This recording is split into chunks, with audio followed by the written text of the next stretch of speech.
बिस्मिल्लाहिर्रहमानिर्रहीम अस्सलाम वालेकुम। आज का जो हमारा टॉपिक है it's about biodiversity. Chapter number 3 हमने स्टार्ट किया है। ठीक है बच्चे, बायोडाइवर्सिटी में क्या होगा, इसमें हम देखेंगे कि अर्थ में इस वक्त जो है ना 10 million kind of organism present है। ठीक है, वो जिनको डिफरेंट ग्रुप्स में डिवाइड किया गया है, जिसको 5 किंगडम सिस्टम कहते हैं, ताकि डिफरेंट ऑर्गेनिज्म को स्टडी किया जा सके। ठीक है, on the base of their characters. ठीक है, इसको इनको डिफरेंट ऑर्गेनिज्म में ग्रुप्स में डिवाइड किया गया ताकि इनको ईजिली स्टडी किया जा सके। ठीक है बच्चे, सबसे पहले हम बात करते हैं बायोडाइवर्सिटी की। बायोडाइवर्सिटी क्या है? बायोडाइवर्सिटी मीन जो है ना वो जो वैरायटी है species with in a species and among species. ठीक है, एक स्पीशी के दरमियान जो वैरायटी है चेंजेस, फॉर एग्जांपल ह्यूमन, एक स्पीशी लेकिन हर ह्यूमन दूसरे ह्यूमन से डिफरेंट है। ठीक है, ये वैरायटी और डिफरेंट स्पीशीज़ के दरमियान में जो चेंज है उसको जो होती है वैरायटी होती है उसको बायोडाइवर्सिटी कहते हैं।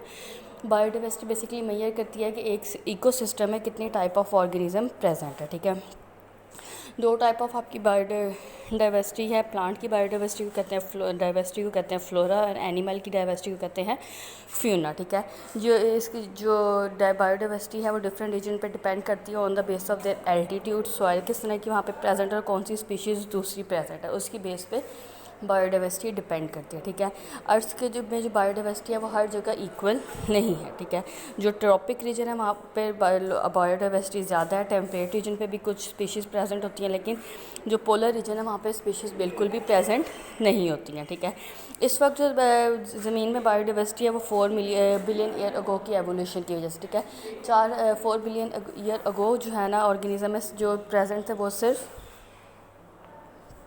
वो सिर्फ क्या थे, बैक्टीरिया यूनिसेलुलर ऑर्गेनिज्म, जो कि 4 बिलियन ईयर अगो की एवोल्यूशन के बाद जो है अब जो प्रेजेंट ऑर्गेनिज्म है वो प्रेजेंट है। ठीक है, नेक्स्ट है बायोडाइवर्सिटी की इंपॉर्टेंट ऑफ बायोडाइवर्सिटी। बायोडाइवर्सिटी की इंपॉर्टेंस क्या है? ठीक है, बायोडाइवर्सिटी ह्यूमन को फूड देती है। इसके अलावा सिग्निफिकेंट पोर्शन ऑफ जो ड्रग है वो जो है ना प्लांट्स से ड्राइव किया जाता है। ठीक है, इसके अलावा डायरेक्टली और इनडायरेक्टली जो सोर्स ऑफ बायोलॉजिकल रिसोर्सेज है, इसके अलावा ये जो बायोडाइवर्सिटी है ये प्रोवाइड करती है industrial material like fibre, dyes, gums and adhesive, rubber and oil वगैरह। ठीक है, ये बायोडाइवर्सिटी के थ्रू आपको मिलता है। ठीक है, डिफरेंट बायोडाइवर्सिटी जो है डिफरेंट ऑर्गेनिजम्स जो आपको डिफरेंट चीज़ें जो हैं वो प्रोवाइड करते हैं। ठीक है, इसके अलावा बायोडाइवर्सिटी हेल्प करती है इकोसिस्टम को मेंटेन करने में। ठीक है, उसमें जो है वो रेगुलेट करती है केमिस्ट्री ऑफ एटमॉस्फेयर और वाटर की। ठीक है, इसके अलावा जो है ना डायरेक्टली इन्वॉल्व होती है बायोडाइवर्सिटी न्यूट्रिएंट प्रोवाइड करने के और जो सॉइल है उसको फर्टाइल बनाने के लिए। ठीक है, अब जो क्लासिफिकेशन है, एम क्लासिफिकेशन जो की गई है उसकी एम और प्रिंसिपल के किस बेस पे ऑर्गेनिज्म को डिवाइड किया गया है। ठीक है, M classification M and principles. ठीक है, जो लार्जर अभी जो अर्थ में जो बायोडाइवर्सिटी नोन है वो 1.5 million type of animal and 0.5 million type of plants है। ठीक है, इसके अलावा भी बहुत से बायोडाइवर्सिटी एनिमल एंड प्लांट्स जो हैं वो अर्थ पे प्रेजेंट है, जो कि अभी तक अननोन है। ठीक है, नोन की क्वांटिटी क्या है? 1.5 million type of animal and 0.5 million type of plants है। ठीक है, जिनको डिफरेंट ग्रुप्स में डिवाइड किया गया है। ग्रुप्स में डिवाइड करने के लिए जो बेस रखी गई है वो क्या रखी गई है, वो किस तरह से फूड करते हैं, किस तरह से अनफेवरेबल कंडीशन में अपने आप को सर्वाइव करते हैं, किस तरह किस जगह पे रहते हैं और किस तरह से रिप्रोड्यूस करते हैं। ठीक है, उसकी बेस में इनको क्लासीफाई किया गया डिफरेंट ग्रुप्स एंड सब ग्रुप्स पर। ठीक है, एम ऑफ क्लासिफिकेशन में सबसे पहले वो ब्रांच जो क्लासिफिकेशन करती है उसको कहते हैं टेक्सोनॉमी। ठीक है, classification the branch of biology which deal with the classification is called taxonomy. ठीक है, जो ब्रांच क्लासिफिकेशन करती है उसे टेक्सोनॉमी कहते हैं, और जो डिफरेंट स्पीशीज़ के दरमियान में रिलेशनशिप को फाइंड करती है उसको सिस्टमेटिक कहते हैं। ठीक है, the branch of biology which deal with the classification and trace evolutionary relationship. ठीक है, जो एवोल्यूशनरी रिलेशनशिप को फाइंड आउट करती है उसको सिस्टमेटिक कहते हैं कि एक ऑर्गेनिज्म दूसरे ऑर्गेनिज्म से किस मिलता जुलता है या नहीं। ठीक है, जो एम ऑफ क्लासिफिकेशन है दो मकसद के लिए क्लासिफिकेशन की गई थी। एक तो डिफरेंस स्पीशी के दरमियान में सिमिलैरिटी और डिफरेंस को फाइंड आउट करने के लिए, और दूसरा क्या कि उनमें एवोल्यूशनरी रिलेशनशिप देखने के लिए कि उसमें कोई एवोल्यूशनरी रिलेशन है, कोई एक दूसरे से लिंक करते हैं जिनके ग्रैंडफादर जो है जो वो एक जैसे थे या नहीं थे। उस चीज़ को स्टडी करने के लिए सिस्टमेटिक जो है वो स्टडी करती है एवोल्यूशनरी रिलेशनशिप पर। ठीक है, बेस ऑफ क्लासिफिकेशन। अब क्लासिफिकेशन की जो बेस है उसके वो है उसके ऑर्गेनिज्म की सिमिलैरिटीज़ और डिससिमिलैरिटीज़। ठीक है, वो किस तरह से एक दूसरे से मिलते हैं और किस तरह से एक दूसरे से नहीं मिलते, उसकी बेस पे क्लासिफिकेशन की जाती है। ठीक है, और एवोल्यूशनरी रिलेशनशिप भी निकाला जाता है। For example sparrow and pigeon. ठीक है, स्पैरो और पिजन के दरमियान जो एक दूसरे के उन दोनों के दरमियान में बहुत ज़्यादा सिमिलैरिटीज़ हैं इससे पता चलता है कि इनका कोई एवोल्यूशनरी रिलेशनशिप था।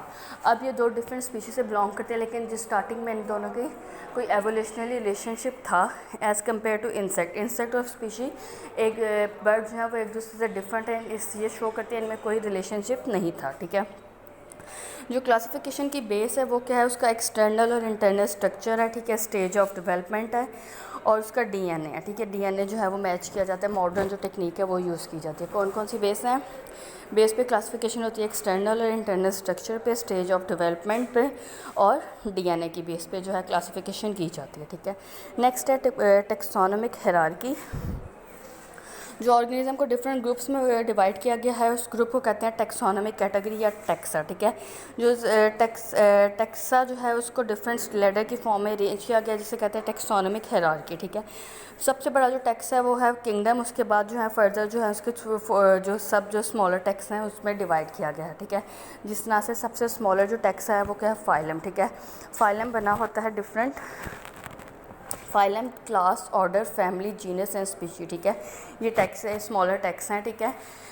जो फाइलम है वो जो फाइलम जो है वो स्मॉलर जो ऑर्गेनिज्म होता है वो फाइलम होता है। वो जो क्लास होती है वो डिफरेंट जो ऑर्डर्स होते हैं उनको मिलके बनती है। जो ऑर्डर होते हैं वो डिफरेंट फैमिलीज़ के मिलने से बनते हैं और जीनस जो होती है वो डिफरेंट स्पीशीज़ के मिलने से बनती है, ठीक है।